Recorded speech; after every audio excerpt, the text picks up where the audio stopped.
name is Patricia G. Lespinos, better known as Dr. Lespinos. I am the director for the Center for African, Black, and Caribbean Studies, and I am truly, truly happy to have you here today. I'd like to introduce you to my team, because I can't do all these programs alone. Ms. Fabian Burrell is our coordinator of programs and community engagement, and Ms. Tony Burden, who you saw down by the gallery, she is our administrative assistant extraordinaire. We also have some wonderful faculty here, actually. We have Professor Christopher Davis here, and we have Professor Wilson right here, and we also have, of course, your own Professor DeCanto. But we are really here to celebrate, of course, Sabrina Nelson and her wonderful, wonderful art. Thank you.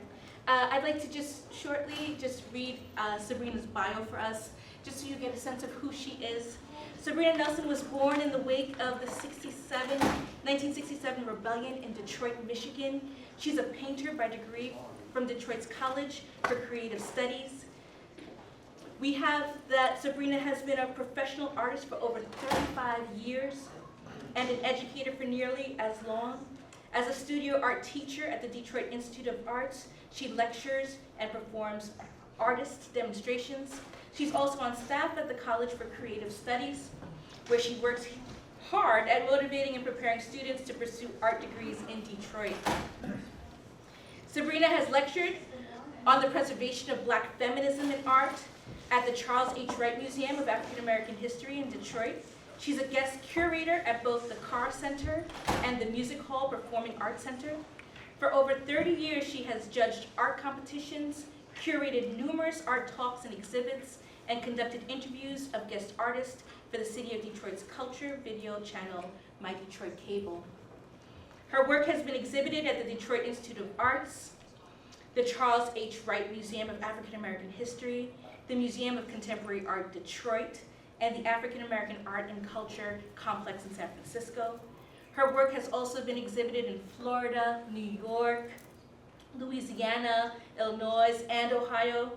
Her work is in the permanent collection at the Charles H. Wright Museum of African American History and private collections in Florida, New York, Chicago, New York, Ohio, Georgia, California, and Michigan. Wow. She has also shown work at Jacmel Gallery as part of Art Basel, Miami, as well as at the American University in Paris.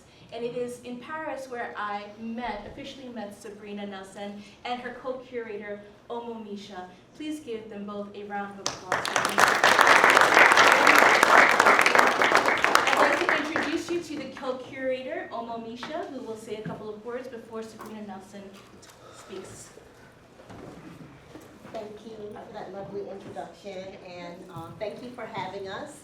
My name is Omo Misha. I am a co-curator of the Frontline Prophet James Baldwin exhibition, along with Ashara Akandayo, who's here with us in spirit today. The exhibition was conceived by Ashara when she came upon this massive body of James Baldwin work that Sabrina had been creating for over 8 years in these sketchbooks. So Ashara had the idea that this should be an exhibition. Sabrina, of course, was creating just out of a growing love for Baldwin that she developed when she attended a conference in Paris, along with Jessica Care-Moore, who is now our poet laureate in Detroit, and some other notable writers. But Ashara had the idea that this should be an exhibit, and I was introduced to the group to help facilitate these exhibits. This show has now traveled to several cities, started in Harlem, New York, went from Harlem to the New Orleans African American Art Museum, went from there to Oakland, California, to the Joyce Gordon Gallery. Which is now closed. No. She is closed? No. Okay. I'm not hearing that. Okay, fine. No, that's terrible. I'm sorry to hear that. Went from there to Blanc Gallery in Chicago, an winning gallery. They're up for an award right now. And to Detroit, Detroit, where it's currently at the Charles H. Wright African American Museum through the end of this month, and also to Paris, where we all had the opportunity to meet in person. And from Paris, a selection of those works came here. So we're thrilled to be with you. And I'm going to turn the floor over to Sabrina and this wonderful presentation where you're going to get to learn a lot more about the exhibit. Thank you. Two questions. One, are the Paris exhibits you were referring to the ones we saw downstairs? Well, the whole exhibit from Paris came here. So everything that you see downstairs was in Paris. It was mailed from American University of Paris to Adelphi University. Yes. Second question, is the street Baldwin or area Baldwin near Freeport named after James Baldwin? I don't know. I'm not sure, but no. It's a place I grew up nearby. Okay, no. Where is that? Freeport. It's in this area. South Shore. So far. But if it makes you think of Baldwin when you're in that Yes. area, Then by all means. evoke him. Exactly. Okay. So thank you, Misha. You're welcome. Thank you. I appreciate you all being here, and I want to sit down because I had toe surgery. I went to the DR and had to go to the ER, and so it's a thing, but it's all right. Listen, I am in the divine place that I'm supposed to be at the time I'm supposed to be here. So I appreciate you all coming today. I am Sabrina Nelson, and I have a 8-minute and 36-second film to share with you. But before I do that,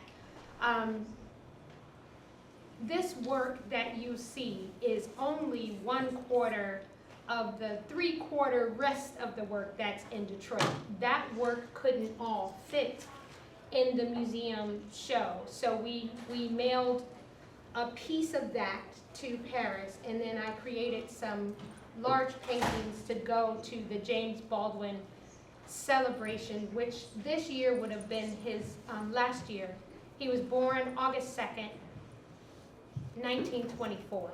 So if he were alive, he would have been 100 years old. And so when we had the idea, Ashara named the show Frontline Prophet, James Baldwin, we decided to start in Harlem because that's where he was born. And so Omumisha, with her brilliance and her connections, decided that it would be in the God Center. And that's what they call it, right? Yes, The God Center. And that space is significant for a lot of reasons because it holds the space for people who may believe in different spiritual paths or different religious paths. And so that space is there for all religions, and it holds a lot of nonprofits. And so it was really great. They had these things called God boxes and vitrines. So I could do installations in each one, and I think there were 9 of them. So what's missing in some of the shows that have to travel is I do installations, and if you don't know what that means, it means taking either found objects or made objects and putting them in a space, whether it's a room, to change how that room looks when you walk in, or as an example, your grandmother's dresser might have been an installation. Your whole home is an installation. What you decide to put in it, the feeling you want to get, the colors that you put in there, something old, something new, something borrowed, all of those things may create the spirit of that space. And so in the interchurch, interfaith center, they had these vitrines, and so in each box I had like vinyl albums, I had shoes, I had books, I had ties that belonged to my father, who was an incredible dresser, and so was James Baldwin. And so I wanted to create the notion that these things that I put in these boxes reminded me of the spirit of James Baldwin, and that's how this work started. So when people say, why are you so obsessed with James Baldwin? I believe that sometimes the spirit from the other side taps you, and if you're quiet enough, you can hear it. And I just happen to be quiet enough, and I'll tell you the story after I show you the film. And so I'm going to show you this film that Ashara Ekandayo and her friends and partners in Oakland, California made so that we could have this as an introduction to each of these talks and shows.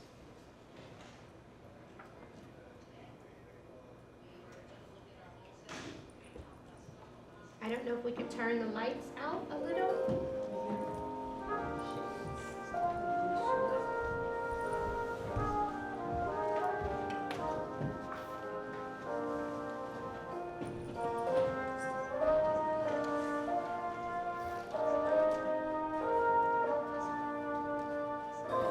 Maybe not. It's okay.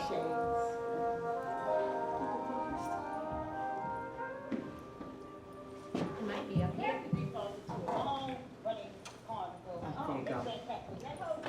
Oh, the sound.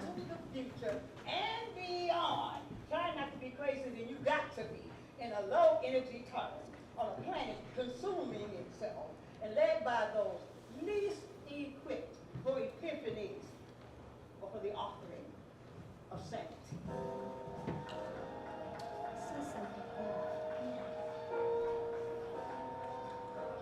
I touched those. My name is Sabrina Nelson. I was born in Detroit, Michigan in 1967 during the rebellion. The first time I encountered James Baldwin in Paris in 2016 during the James Baldwin conference at the American University of Paris. And I did not know what I know now, but I would say I feel like James Baldwin encountered me while I was there. So that was my first connection, my first touch, my first experience with James Baldwin. On my journey as an artist, I've always used my body and my voice and my visual voice to say what I want to say. And it's funny, James Baldwin, the series of the drawings that are inside the sketchbook came about during something we call Inktober, which I changed to Blacktober. So for me, I was wondering what can I draw every day for 31 days that would excite me to draw every day for 31 days. I decided it would be Blacktober was Sabrina, and I was going to draw James Baldwin. This was in October, and I wanted to do something to baptize myself in his image so that I really could know him and draw him without having a reference. So 31 days of drawing James Baldwin turned into 91 days because I wasn't finished. And I liked the way he looked. I liked the way each drawing came out. There was more of him revealing himself to me through the gestures of drawing. And gesture drawing means drawing loosely with the line as opposed to very tightly illustrated like a photo reference. But I wanted to draw his essence and his being and the idea of my perception of him when I heard his voice, when I saw his face. Another book title pulled from the drugstore, like Run Here Hero, Live the Hiding Place, all the bullets in 10 precincts know where to go. You know, there's no heaven nor any other good idea in the sky. Politics means that people did it and people do it. Understand that when in San Francisco and other places that was never really there, I bet this ocean thinks it's an ocean, but it's not. It's just 6th and Mission Street. All know who's king. King, you know, yeah. Like America, I'm proud to deserve to die. I'm going to eat my dinner extra slow tonight in this police state candy dispenser you all call a neighborhood. I'll set a man that goes unpunished. Never mind a murderer's insomnia, but a tea kettle preparing everyone for food sign.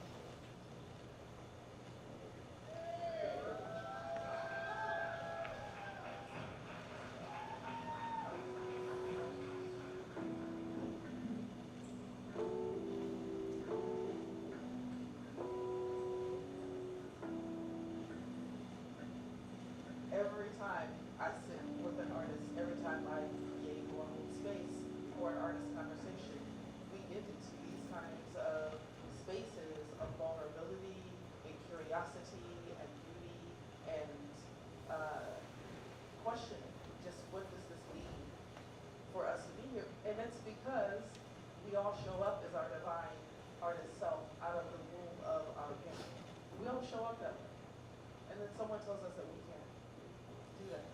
but it actually is your creative artist self that is like questioning, troubleshooting, coming up with solutions.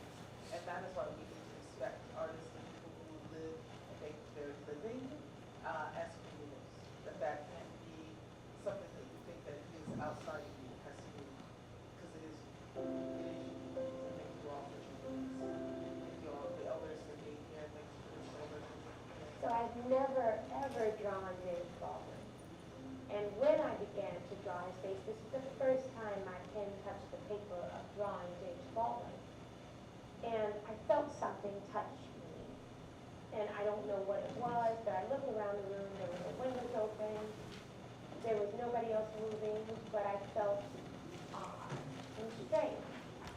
And I said, well, I don't know what that was, but I could also feel goosebumps and my little blonde hair on my arms raised up. And I felt something that just kind of like touched my shoulder as I was drawing his face. And I was like, what happened? And I looked around and nobody moved, and I felt it again. And I was like, man, if this is some poltergeist shit, it's cool, but I don't really know you like that, and I really think you should talk to one of these other people, because I'm new to you. And if you're in here, I'm glad my bladder is empty, because I'm one of them people that will get up, pee on myself, and run. I swear to God. But I was cool. And I felt it, and I know I felt it twice. And I just continued to draw, and I said to myself, because nobody else was moving in the room, if you're in here, I need you to show me how to know you, and don't scare me, because I'm a little scaredy cat. I ain't thug life. But if you're in here, I need you to show me how to know you. And so I just continued to draw. I know I felt it twice, and I felt in that moment, James Baldwin chose me to be the muse, or maybe the person to draw him out in the way that I did while I was there. People will say, how did you become so obsessed with him? I feel like he's choosing me in different ways, in different places, with different books and spaces. And when I hear him now, I'm like, I see what you're doing. I see. I mean, I asked for this. So you're just giving me what I asked for. And so that to me feels like he chose me, and I'm honored to do the work.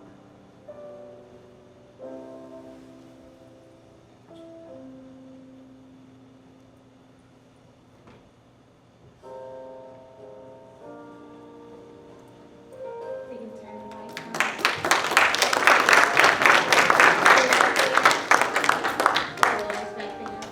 Awesome. Thank you guys for watching that and experiencing that. I love this little film. But I will say, when that happened to me, I was in Paris, and I'll tell you how I got the invite to Paris. So Jessica Care Moore is known as an Apollo legend. She's born in Detroit. She's a poet. She lives off of her poet. She fed her baby, who now goes to California College in Irvine, California, for music production. She's fed that child with poems all of his 18 years. And she's one of the artists that I know who lives off of her artistry. You know, a lot of artists will work at restaurants, and they will teach, and they will work everywhere else. But their career is their art. And so she said to me, I've been invited to Paris, and you want to go? The way she said it was, bitch, I'm going to Paris. You want to go? And I was like, girl, I ain't never been to Paris, but I was like, yeah. And so she asked me about maybe 7 or 8 months before, and this was in 2016, before she went. And she was going to do a performance piece under one of the plenaries at a James Baldwin conference that they hold every year in Paris. She was going to do a piece, a poetry piece, performance piece under the title of What Would James Baldwin Do? Based on politically what was happening here in America in the moment in 2016. And she wanted me to paint live while she did her performance piece, which I've done for folks like Jessica and Erykah Badu and some other folks. And I'll paint live because I do it, because you ain't gonna threaten me with a good time and I get to be on stage and be cute too. Amen. Listen, church. So when she says, you wanna go? And I said, absolutely. And I saved up my money and we prepared to go, and I had only been to the Caribbean, where most of my family and friends go when we think we leave in the country. One of the bus stop places, I call it.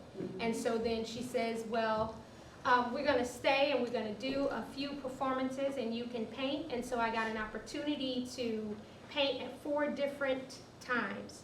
My first time of drawing him, by the way, I also didn't want to be on the short bus because I was going with Baldwinites, which meant I couldn't remember reading James Baldwin when I was in high school. I couldn't remember anything. I remember Toni Morrison, Langston Hughes, all the folks out of the canon of writers, but I didn't remember reading James Baldwin. And maybe my class didn't. Maybe I missed school that week. I don't know, but I didn't remember. So I said, I'm gonna hurry up and read the Cliff Notes and watch all the videos and read as much as I can before I go. So I did read The Fire Next Time. That was the first Baldwin book that I read, and I was like, dang, okay. And I just didn't know. And I didn't know he was the mentor for Toni Morrison and so many other writers, Maya Angelou and so many others that I knew and remembered. And I was like, why didn't I read Baldwin?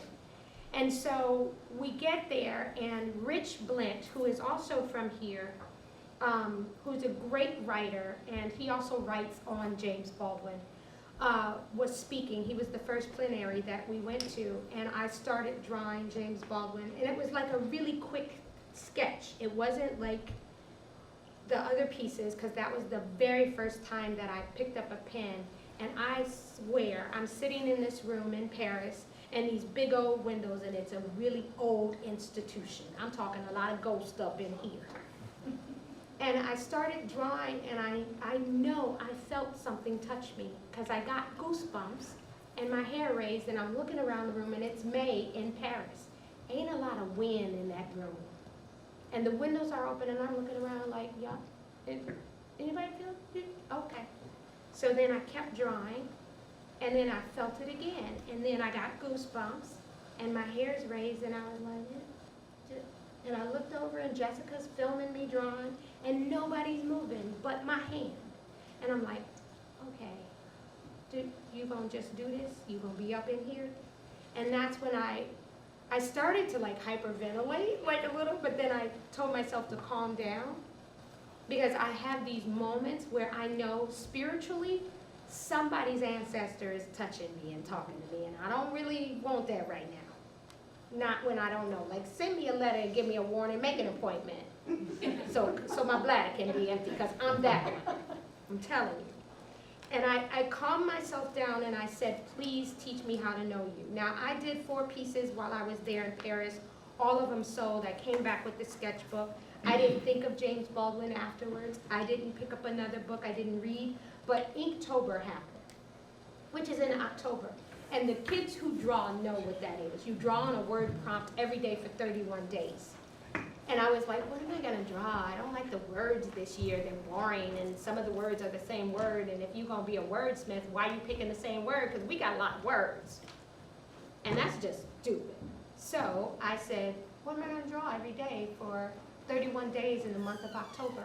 And something whispered in my ear and said, James Baldwin. Because I hadn't thought of Baldwin, and I hadn't drawn anything since May that was Baldwin inspired. And I drew him every day for 91 days because I couldn't stop at 31. Those sketchbooks are in Detroit, and they're all in cases, in an installation case, and they're all small because I have to travel for work. I recruit for a college of art, so I come to New York and I do these portfolio days, and I have kids follow me and we draw together. But for that whole month, it was Blacktober and it was Baldwin. And I say I am not a Baldwinite. I'm Baldwinning. I've met since then his family, his nephew who looks just like him. so many others, people who I consider Baldwinites, like they know the history, they know all the details. I can just tell you what he looks like in my head and in my heart. I can draw him without a reference now, and I feel like sometimes when stuff comes out that shouldn't be happening, I hear Baldwin in my head saying, laughing and smoking a cigarette and being like, I told y'all. And so I feel like this journey that I've been on with Frontline Prophet, with Misha and Ashara has really enlightened me in ways that I didn't know was coming. And to be used as a vessel in this way, in an artistic way, because I've never considered myself a writer or a literary artist in that way. I write with my drawings, with my images, and I breathe with them as well. And so with the installations, with the drawing, even with the layers of the augmented reality downstairs, I hope you will take the QR codes and look at that, because like I said, when I talk to people who are under 25, they have no idea who James Baldwin is, what he sounds like, what he looks like. They'll be like, he's a writer, right? I want to be like that person who's on one of those talk shows and just go on the street and just ask Black history questions and then like give people prizes that really know the answers. But when I ask who James Baldwin is, folks will be like, a writer? Like they're not really sure, and that's interesting. Like if we don't remember people who were here, there's a threat that they may disappear, you know? And so with the way our educational system is going, where they're taking things out, they're banning books. So my hope is that today you are introduced to my work. Maybe you're introduced to Baldwin through my work, but hopefully today won't be the last day that you read artists like Baldwin or look into their stories and see who they influenced. If you don't know Imani Perry, she's influenced by James Baldwin, you know, and so my hope is that you will further your research and maybe find out who Baldwin is beyond what I've given you my interpretation of Baldwin. And maybe we'll see some of you in Paris next year, you know, go to a James Baldwin conference, you know, to celebrate his life or find out who your favorite hero or shero is and draw them out.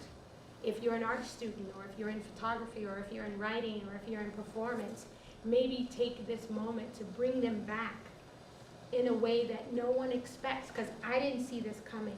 But I will tell you, it's been an amazing journey, and to go back to Paris for his 100th birthday and celebrate him with people who have done deep dive studies on James Baldwin. Beyond what his face looks like. But I found that even though he didn't think he was beautiful, drawing him was really, really beautiful for me. And I'm not one who wants to do something that's photorealist. I'm one that wants to leave threads hanging out. I want to leave the line that I started so you can see where my pencil stopped. I like to see brush strokes. And I also like the journey of my work. I don't like the end of it. So I document each phase of what I'm doing, and I do that on Instagram so I can show people where I'm at in this moment, because now is the only moment that really exists. Even though there's a lot of people who travel for the destination, I travel for the stuff that's out the window on the way there. So that's how I do my work, that's how my life is. Because we're all going to go eventually, but I got to make sure I'm looking out the windows as I'm on my way. And so if anybody has any questions about the pieces downstairs, like I said, all those pieces downstairs were created for Paris. There's a few small pieces that were created for the traveling exhibition, but maybe it's like 3 or 4 of them. All of that work downstairs was made specifically for his 100th birthday, and I can't say enough how excited I was to partner with Misha and Ashara, because there's no way I could keep my head down, do the work, and figure out where the work's gonna show. And so they did that work. And then being invited to have the work shown here at Adelphi right after Paris was also another nugget that I didn't expect. And so to fly in yesterday and be here, no, I flew in today. Amen. I've been on planes all week. I flew in today. I feel like it's been a week long already. But to go all over the world, and some of the pieces downstairs, I had an artist residency in Zimbabwe this year. So I was in Zimbabwe for a month teaching printmaking, and some of those pieces were drawn while I wasn't teaching in Zimbabwe. I even got caught in Kenya at an airport for 5 hours because some president was somewhere taking pictures. And they were like, we don't know why we stopped. And I'm like, you lying. I know exactly why because somebody already sent me the message. So I'm just gonna sit here and draw Baldwin while I have to wait 5 hours in this airport.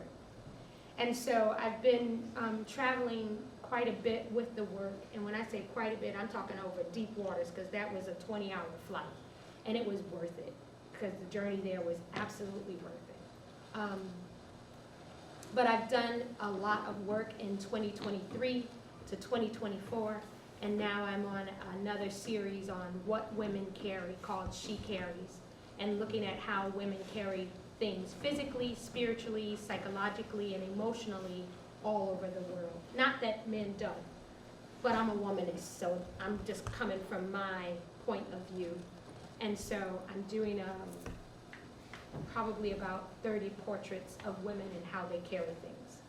And so if you have questions about James Baldwin and me, like I said, I'm not a Baldwinite, but I am Baldwinning, and I feel it's been a great journey.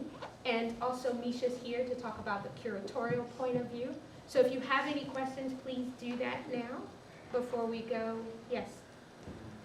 You still feel like a spiritual connection to James Baldwin? Absolutely. I'm not cutting those ties.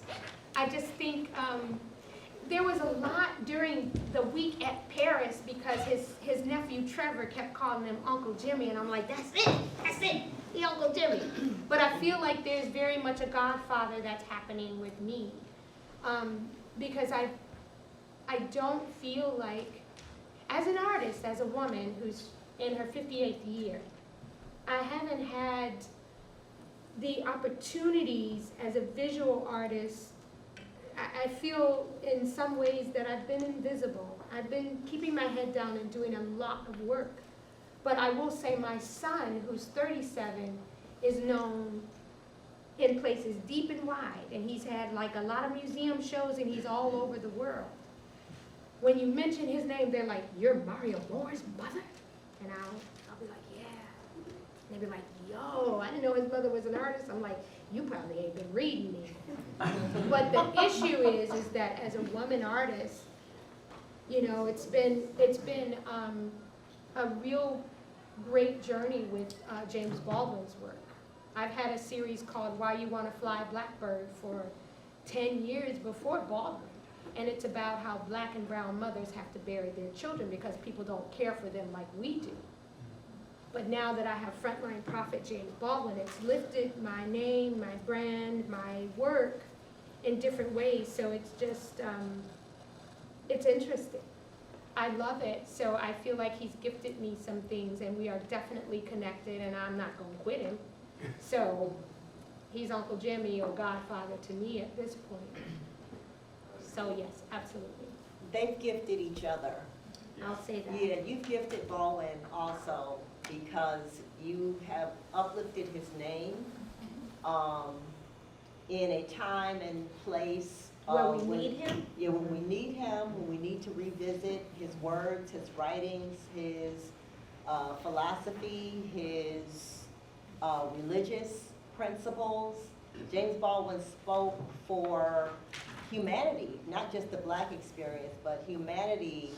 He had the words, he had the vernacular when people were unable to articulate what was happening, you know, with civil rights, and not just in America, but around the world. And we need to revisit that, and this exhibition has provided a space for that all And over the world. also gay rights. Mhm, Gay, exactly. queer rights. I mean, you know, I feel like if he was closeted, he might have been lifted higher, you know, but he wasn't.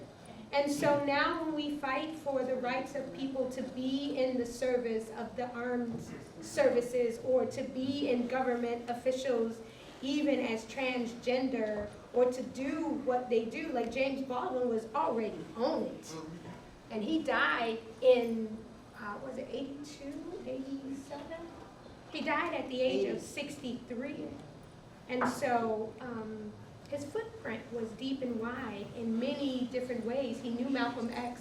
He knew Dr. Martin Luther King. He fought with so many and marched with, and I think the only reason he wasn't assassinated is because you cannot shoot a moving target. And he was everywhere. So you ain't gonna get me. Yeah.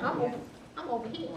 I'm gonna be in Istanbul for 10 years, and I'm gonna be over here fighting for the Algerians, and I'm gonna be over here in Paris, and then I'm gonna be over here, and I'm gonna definitely fuss at the place that I come from because I love it the most. And so he was able to criticize America because he didn't really quit us. He just took a break so that he could breathe freely.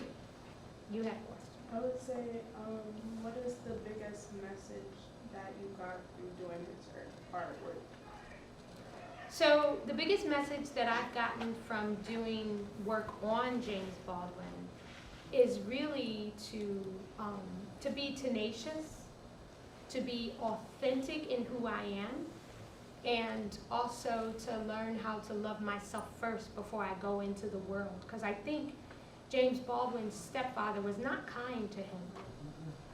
And so he had to learn how to love himself, because I don't care where you go. And I feel like a part of him was running when he was 19. You know, running away from the truth and also from danger.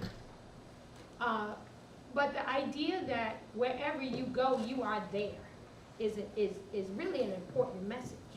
So if I'm hurt and I don't feel loved there, here, and I go over there, it doesn't leave me. It just gives you the right to start over and nobody knows you, so you can create who you want to be. But I think when I was listening to the Grammy Awards and Doechii was talking about a little dark girl somewhere listening to me and saying that you can do whatever you want to do, but you have to believe in yourself and love yourself.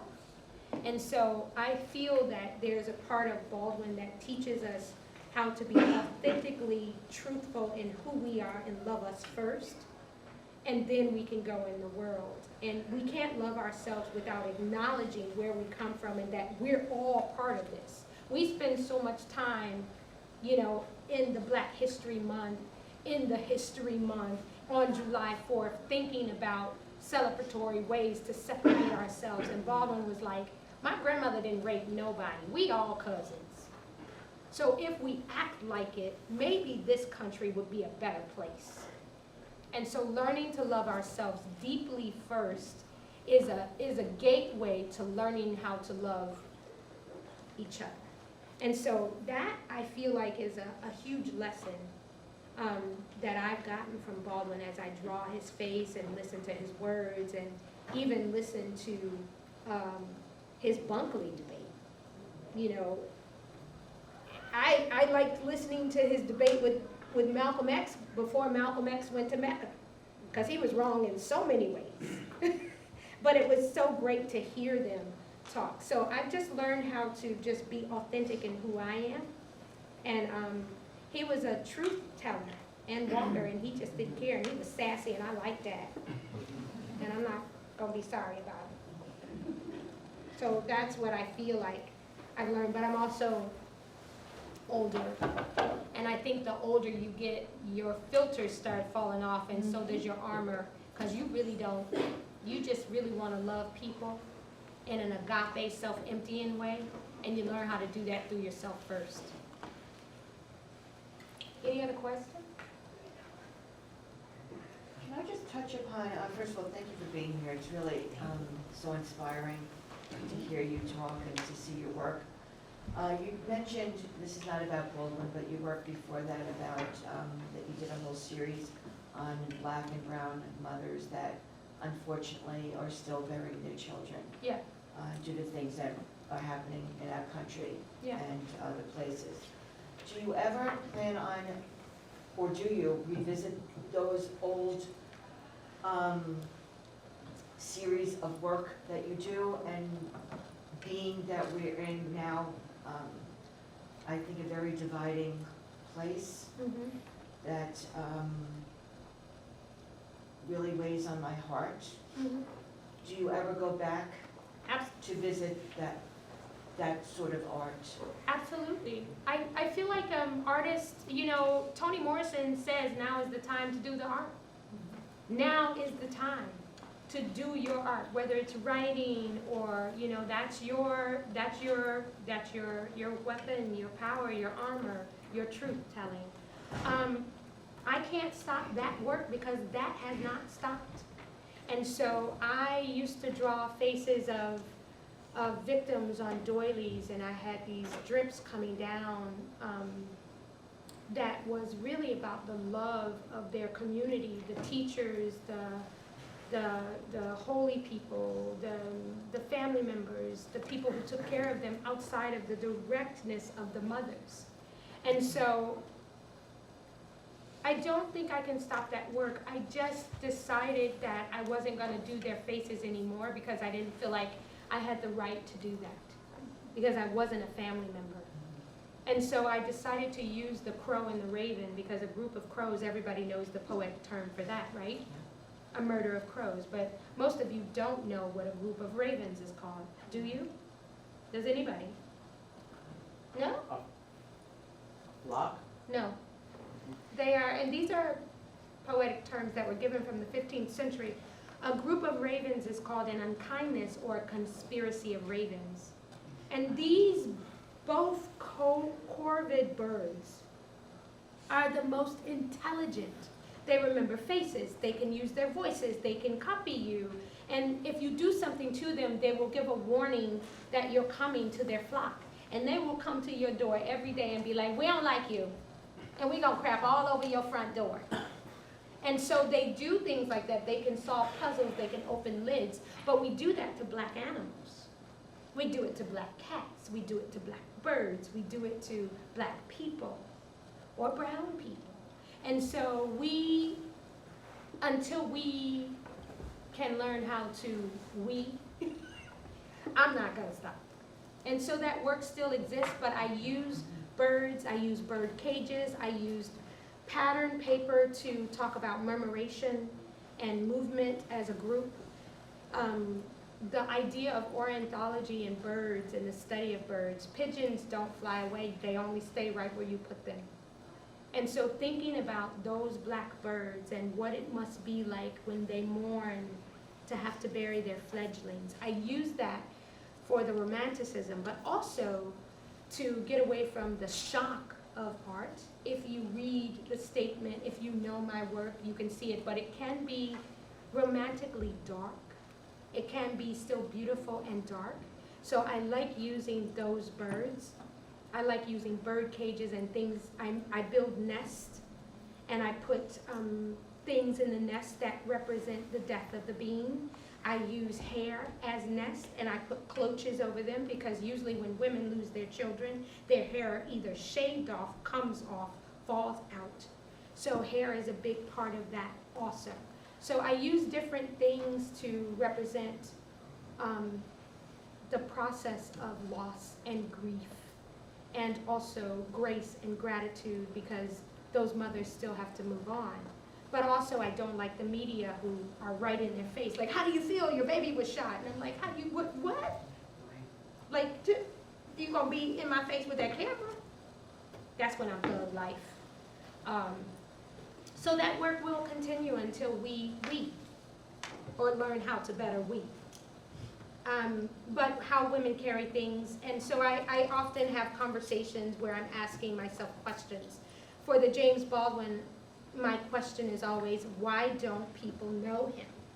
Why are people forgetting him? He's an ancestor that we need to know and pay attention to because he tried to tell us some things. And I think they need to keep being repeated until we learn. So that work will continue until I think we hear him. Yes, Have you worked with Erica Badu? I have. How would you describe her? Like, you've seen her in person. How would you describe, like, She just is being exactly around? as she is online. She looks tall. She is not. I'm 5'2", she's a good 5'5", maybe 5'6". But she's a really good person. She takes care of her family very well, and she is a free thinker. How have you worked with her? Like, I painted live on stage while her concert. I'm not like at her house. No, that's not happening. You have a question? How did James Baldwin change your perspective as an artist and as a human being? As an artist, I don't think I saw. I used to do drawings of mostly only women. I'm a womanist.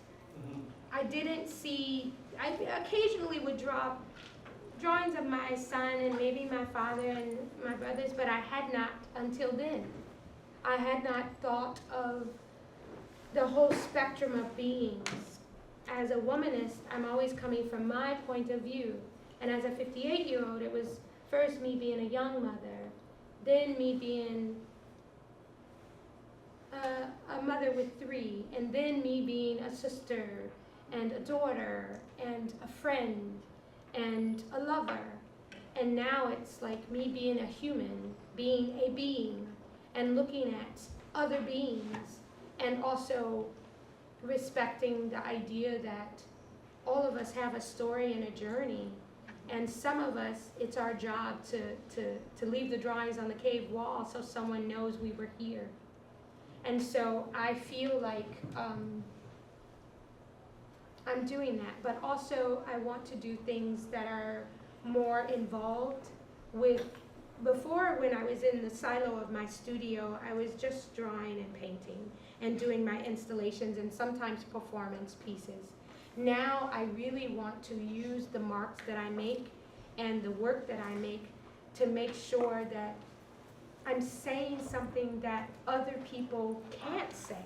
So maybe I'm the voice that is activated through the rebellion of what's happening around us. So he changed me in that way. So I feel like I'm Baldwinning because I'm listening to him now. I can be still, as a younger artist, I couldn't hear anybody but me. And now I have a cacophony of messages that are coming from ancestors and spirits that are saying, hey, this ain't right. What are we gonna do about this? Or maybe you should collaborate with this person because they're already on that journey and it ain't that hard for us to go ahead and do that too. So I just feel like there's a difference in how I am as an elder artist versus when I was younger and I was just busy doing everything and nothing at the same time. And now it's really about, how do I leave something for someone who's not here? What am I planting in my garden that's going to feed someone outside of me? And my garden can be my studio. It can be a garden. It can be an educational institution where I want to drop seeds and make sure that I'm sharing something that maybe will pollinate somewhere else that I didn't expect. So that's how I am, because James Baldwin has been not here physically since he was 63 years old, and he is still here. So I feel like it's my duty as a draw-em-outer to do that, but also there's something that may be left when I am 100 years old, that maybe one of you, I remember when she said. And so it is my hope. If it doesn't happen, it's okay.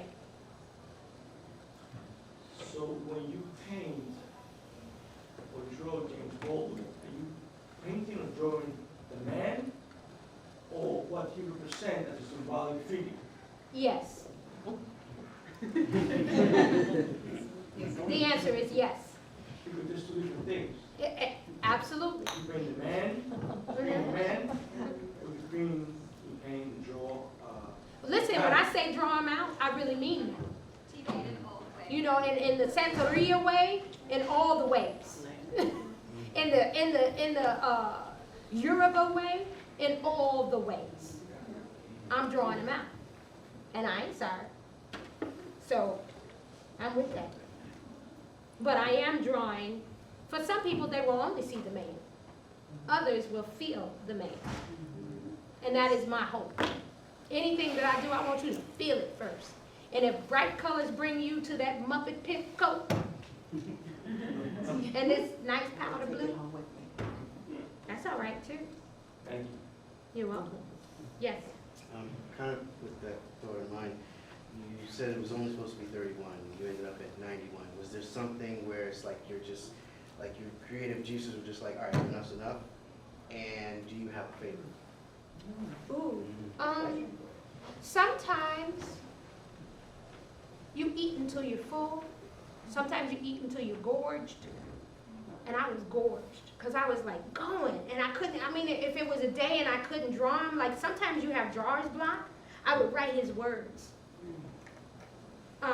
But I couldn't stop. And it was like, I'm like a mermaid. I don't like shallow water. I go deep. And I'm one of those artists, once I'm on a thing, I gotta keep going until I'm not on the things. And so it's a conversation I'm having or a drawing that's drawing me. And so I had to keep going until I had to stop. And then I took a break and Ashara came in my studio and she's like, what is this? And I was like, what you mean? She was like, what are all these little James Baldwin sketchbooks? I was like, it's just James Baldwin. She was like, what you want to do with this? I said, what you want to do with it? And she's like, I think we need to do a show. I was like, oh, a show? Okay. So then I started thinking about, because it was just me. And it was Blacktober, and I was blacking it up. And then it was Blackvember, and then it was Black December, and then I was like January, and then I was like, okay. Let's put these in a flat file and just put them there. And then apparently he called Ashara to open it because she was in the studio and she was just opening my flat files and going through stuff. She said, what's this? What's that? What's this? And I was like, it's art. She was like, well, why you got so many? And I was like, because that's how many I did. So it turned into this exhibit, and then I asked Misha to come in and I said, let's talk about it traveling, because Baldwin wasn't in one place. Baldwin had a footprint. He had a whole boyfriend in Detroit. They had an apartment. I was like, what? I didn't know that. And then I found pictures. I was like, look at that, look at that. And so it sometimes draws you in until you have to exhaust it. But with Why You Want to Fly Blackbird, that's going to keep going. And She Carries is going to be a moment, because I just got on that one. And it's really me asking a question or giving myself a moment to answer it. Yes? I am riveted by your work, your existence, and just the focal point on James Baldwin. Thank you. How I was introduced to James Baldwin, aside from the parental and educational influence, I always considered myself like the unborn daughter of Dr. Maya Angelou. And in one of my kind of research academic moments, I could hear almost like the pitterings of Dr. Angelou's voice being like, now go over and read a letter to teachers from my brother Jim. And when I read that, it shook me to my core. And then I went off on this deep tangent into Nikki Giovanni and James Baldwin's interview together. And with the passing of Nikki Giovanni. She saw the work before she died. Oh, good. Yeah, she was in the Charles H. Wright, was it last year? Yeah. She was there last year, and I showed her the drawings, and she looked at me and she said, dang, girl, you good. And I was like, oh. I couldn't say anything. I was just sitting there like, Nikki just said I was good. I just turned into 7-year-old Sabrina with the artwork paperwork on the refrigerator. I was like, Nikki say, I'm good, y'all, for the rest of my days. Ain't nobody else got to say nothing else to me.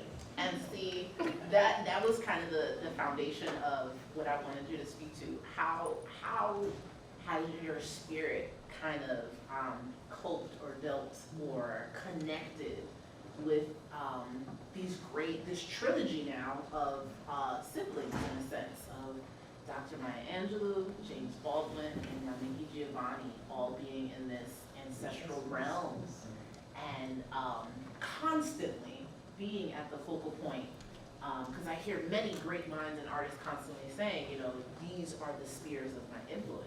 How does that sit with you? Well, I do believe in astroplaning and all the spiritual realm and coming into our realm. And I said before you came in, sometimes you have to sit still enough to hear it. And I haven't been, because I had them babies. And I was young, and I was moving and shaking and moving and eating, and doing other things. I ain't doing none of that right now. I'm just being still and listening to what I'm supposed to do and how I'm supposed to really honor my father and my family, and listen to the spirits tell me, you know, how to use the gifts that I have, and they're gifts. And if I don't use them, I'm not right.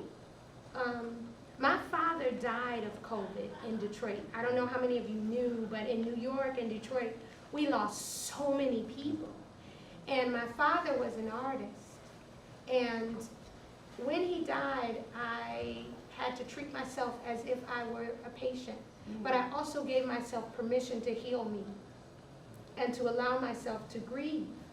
And so I sat in my room, which felt like almost 20 days, and just ordered flowers and cooked really beautiful meals and just sat in my bedroom, which also has a sitting space in it. And I didn't draw. I'm not one of those people who draws or paints when they're sad. Like, I have to have the lights on in me. Like, I cannot work from a place of grief and anxiety. I have to really feel like, okay, I'm feeling good today. We about to draw some shit today, y'all. Like, that's where I'm working from. And I'm an optimist. But when I lost my father, I was like, I'm quiet. Like, you know, I had a moment where it was like I just had to sit in that room and feed myself, and I ordered flowers, and close to the end of the flowers dying, I would take the petals and put them in the tub and put oil in the tub, and I would get in the tub every 2 days full of flower petals and essential oils. I'm talking lemongrass, orange, lavender, and I would just be Egyptian. Let me tell you something. I had the finest pajamas and flowers, and I just made myself the most beautiful plated food. And I made it look like an installation. And if you go in my pictures on Instagram, I'm Sabrina Nelson 67. If you go down to 2020, you will see the food, you will see the flowers, and I finally started drawing. I said, girl, get up. And I didn't say it out loud, but I said, get up and honor the legacy of your father. Get up and draw. And I had to talk to myself like I would one of my children who didn't clean their rooms or didn't do, get your ass up and draw something right now. And I started, the first drawing I did was called The Mothers. And it was a group of birds based on, what is her name? Kathy Kollwitz drawing. Based on mothers hugging each other and supporting each other who had lost their children. But it was a group of birds, and I used all these Dutch flowers that I had been buying, tulips, and I just started drawing the flowers. I did the Rose of Jericho, I did roses, I did tulips, and they're all surrounding these birds, and that was the very first drawing that I drew out of grief, or away from grief, or to leave grief where it was, because it's gonna come back. It's like waves, and sometimes mindfulness teaches you, you have to let it do what it does, and then not wash you away with it, but make sure you know how to swim, so you can come back okay. And so that was the first drawing I did, and then I didn't stop. And so I feel like Baldwin is one of those spirits that has come to me to make sure that you all know who he is through my work and maybe through others. But also, the spirit comes to you however they come to you, and I sure didn't ask Baldwin to come to me, but he up in here. And so it's the blessing of being still long enough so you can hear. I don't want to hold y'all because I see it's dark out there, and I want some more blueberries before I go. But we want to first give you another round of applause.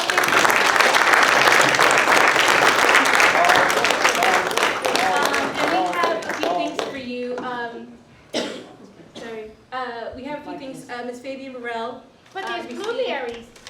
And I'm so excited about them. Yes, we received citations that Ms. Fabian Burrell will deliver to you now, and Christopher Davis will help her. Wonderful. Thank you so much. Listen, I was determined. I see. And Christopher will unwrap them. See what Baldwin did? Because I didn't see you. See what I'm saying? I just wanted blueberries. And for y'all to know Baldwin. So this citation is presented to Ms. Nelson, Sabrina Nelson, and it's from our Assemblyman. Which one? Noah. Oh. Read the signature. I can't either. I can't read Somebody the needs to draw. That's a doctor who can write a prescription, because you can't read none of that. But it's just, this is basically just honoring her presentation here today with us. Thank you all. And making this day a day that is in the Assembly's coffers. Thank you so much. this is I from appreciate Assembly. that. This one is from Mikhail Salaj, who's also an Assembly person in our area. Oh, that's beautiful. Oh, my kids are gonna like this. I'm gonna put these down on the refrigerator. Turn it around. Oh, shall I see it? Okay. I feel like I'm 7 again. Thank you. Have a good one, y'all.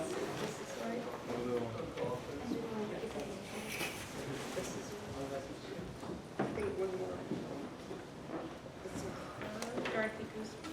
Yes. See? She brought it directly to us. I want to put these in my backpack. There it goes.